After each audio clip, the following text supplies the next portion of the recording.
Welcome back to another episode of What's Happening in Whitman and Hanson. Last time I saw you, I took you to the high school where their theater arts program was putting on a production of Legally Blonde the musical. Today, I'm visiting the Hanson Middle School and seeing their upcoming production of The Trials of Robin Hood. The arts are alive and well in Whitman Hanson. Let's go inside and check it out.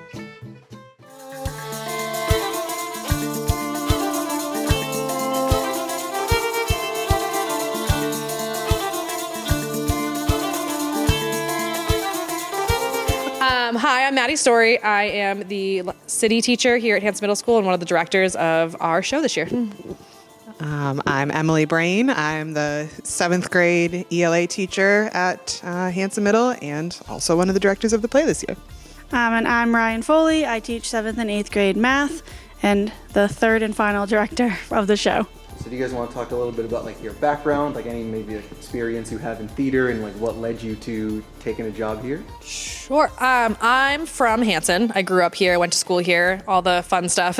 I've been doing theater since I was in high school. I did a lot of Camp Kiwanee shows and helped when the Blosses were here doing their shows. And then I started directing shows since The Musketeers. This is my 4th show. We did The Musketeers, Mutually Assured Destruction, Space Princess Wars, and now Trials of Robin Hood. And we had 2 years of not getting to do any shows because of COVID. But I love theater. I've been involved with it for a long time. And I was really excited that I had an opportunity to take a slot here at Hanson Middle School when the director position opened up. I'm also from Hanson. I grew up here, went to school here. But I didn't really get involved into theater at all until I started working here.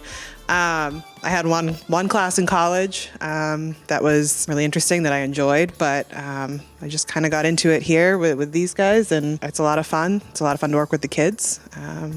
But other than that, I don't have a lot of other experience outside of school. I'm the only one not from here. So I've been at Hanson for 8 years now. I'm from more southeastern Mass, and my only experience is being Little Red Riding Hood when I was 8, but I didn't audition for that part. So other than that, I haven't done anything theater related since, but you kind of started and you guys started, so I helped out for 2 years, and then I've been a director for the last show and then this show. Can I ask how you got the part if you weren't like... Yeah, so the teacher, I was in 2nd grade and the teacher just assigned us parts and I was just picked. I'm not sure why, I was never... Apparently I looked great with the red complemented my skin tone, so I was Little Red Riding Hood. It was very typecast. And we just did it in like the school, we had a cafetorium, just did it for our parents. And then apparently I didn't love it because I never continued doing theater after that. I like the behind the stage and directing, but I was never born to be an actor, so. Wait, let me give you a cue where you turn the lights out. I will be standing on. You like waiting for the last year? Yes. That was hilarious. So The Trials of Robin Hood is a twist on the tale that you probably know very well. It's a story where the King Richard sits and watches 3 versions of Robin Hood's tale and decides which one he's going to believe. Was he going to believe Robin Hood? Is he going to believe the sheriff? Or is he going to believe Maid Marian? The biggest reason we picked the show is, one, because it's really fun. We like the multiple endings, but also we have a really large cast here at Hanson Middle School. We usually have about 50 to 60 kids sign up when it comes to cast and crew, so we have to pick shows that are very large so that we can accommodate all different types of talents and make sure that everyone has a part who wants to be in the show. We've been fortunate finding plays by specific playwrights that have up to like 60 actors available, and then we have a little bit of wiggle room sometimes of changing the genders or adding some people here, and it's helped a lot trying to accommodate, especially since we got 5th grade a few years ago. So, yeah. Well, speaking of the actors, from what I had seen from your rehearsals so far, it's like a super lively, super energetic cast. What's it been like to work with them? They're super fun. We purposely pick plays that are like super humorous and funny on the most part because we know that like that's playing to a lot of their strengths here. It's fun getting to like do these parts with these middle school kids because they're still all excited and jazzed up about all this kind of stuff. And it's really just like a fun club for them where they get to like perform in front of all of these students. And a lot of kids we get to find out that we didn't know were into this stuff that jump into these shows. But I just have a lot of fun getting to watch them on stage, especially like even getting to just hear them backstage. A lot of us are just listening the whole time because it's really entertaining to watch them, especially because we start from all the way October to now. So we get a lot of time with them to like really hone in all of this energy. And then as soon as they have an audience, that brings all of their energy out. Yeah, I think you said it really well. Middle schoolers are just a higher energy bunch. They bring that energy on stage, and the humorous shows, I think, definitely lend itself pretty well to their personalities. But it's a lot of fun. It's a big bonding experience for them. And it's something that, I don't know, I think they carry through with them. You can see the last few weeks we have, like whoever we have, Janice and Harold, are just 5th graders. They're new this year, and they've added a lot of spunk to our show. And they've come up with ideas of, oh, can we enter like this? And we have, during curtain calls, now some of the kids are having their own way to enter. So it's fun once they get comfortable to see what they add to their own parts and how they interpret their characters.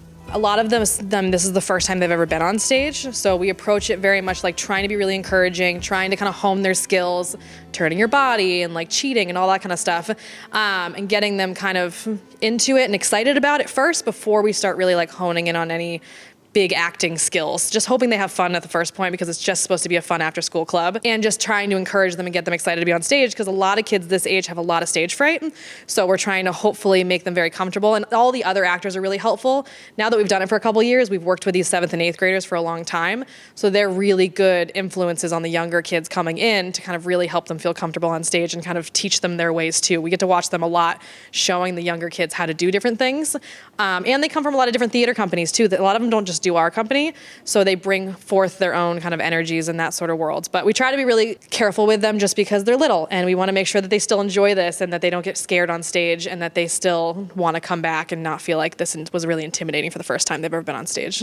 We also kind of bridging that gap between teachers and directors. For the most part, Madi sees all the kids. She teaches every grade, so she knows them. And then between 7th and 8th grade, Emily and I have them, so we have that connection in the classroom to them. So it's nice when we get here because a little bit of that like teacher wall kind of drops, and you can be more joking with them and that, but they still respect us as being their teachers. So it's kind of a balance that we have to keep. And we get to build a really cool relationship with them outside of the classroom that like maybe we wouldn't get to spend this much time with them in a classroom. I only get to see them once a week because I'm a related arts teacher. So like this experience, we get to talk about this in class, and they get excited to come approach me and ask me questions, and these guys too. And these guys get to know students before they actually have them, which is really cool. So if they do have them in the future years, they get to be like, oh, remember when you were in the play in 5th grade and like I was your teacher then? If you have something. I don't want to force it. No, I think you just read my mind. The part about like we get to meet a lot of kids. Being 7th and 8th grade teachers, we get to meet a lot of kids in 5th and 6th grade that we wouldn't have the chance normally to meet. So it's cool to be able to have that connection with them before we see them. And I agree with what you said too. Having that kind of teacher wall drop and getting the chance to get to know them and another side of them. We see a lot of kids on stage that I think we wouldn't normally expect to see in that element. So it's really cool to be able to see them doing their thing. So is it just the three of you running the show, or are there any other like faculty members that have like stepped in to like help the production? It's the three of us this year, and then Mr. Merritt was here. He helps us do a lot of sword fighting. So last year we did Space Princess Wars, which is like a sword fighting style, a lightsaber style, and he helped choreograph all that stuff because he's really good at it. Him and I directed Three Musketeers the first year that I'd ever done it, and then he just stayed on to help us through that kind of stuff. We've also had teachers in our show. Mr. Cedor's been in our show for 2 of our shows, and he always is a really fun time. It's always fun. The kids love having him in our show. So anytime we can fit him in, we try to, and anyone else is always welcome to. But we have a lot of teachers who come to the shows and support the kids. We'll order t-shirts and wear them and things like that just to kind of show support for them too. So the teachers are really involved with them and really enjoy this show and come and support them as much as they can. That's really funny because like I went to this school too, so like knowing that like Mr. Seedor's in the show, like that just fits. He's in the cast photo. You can go look at him. It's so on brand. It's awesome.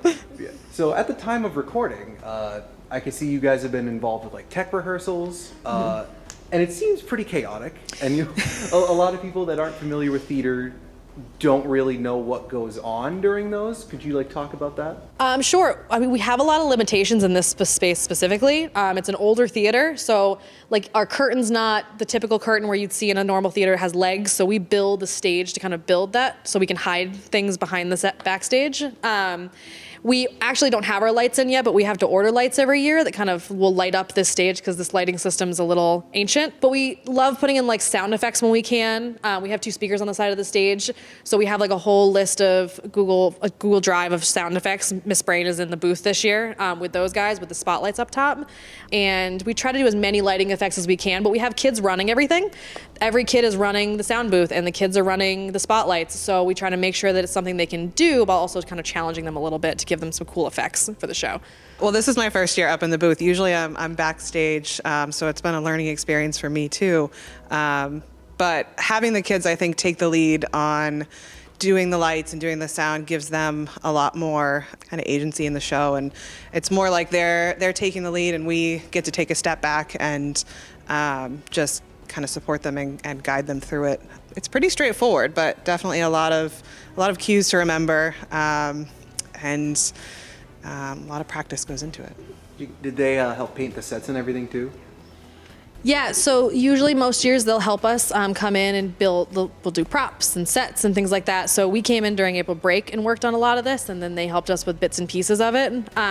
Every year we try to save pieces so that we can keep building it bigger and bigger. If you look back at Musketeers, it was like a staircase and 2 walls, and now it's like this because we save as much as we can to hopefully build bigger every year to hopefully give them a cool set so that they get really in character when they walk around an actual set. They get really into it, so it's always fun. The sooner we can get it up, the better. Move quick. Group 1 goes first. If you are group 12 and 13, you're at the way end of the line. We're practicing curtain call. Everybody should be backstage. Every actor come down. You guys talk about some of the benefits that you see of like having theater as like an extracurricular in schools, like how having the arts in these students' education is like really good for them.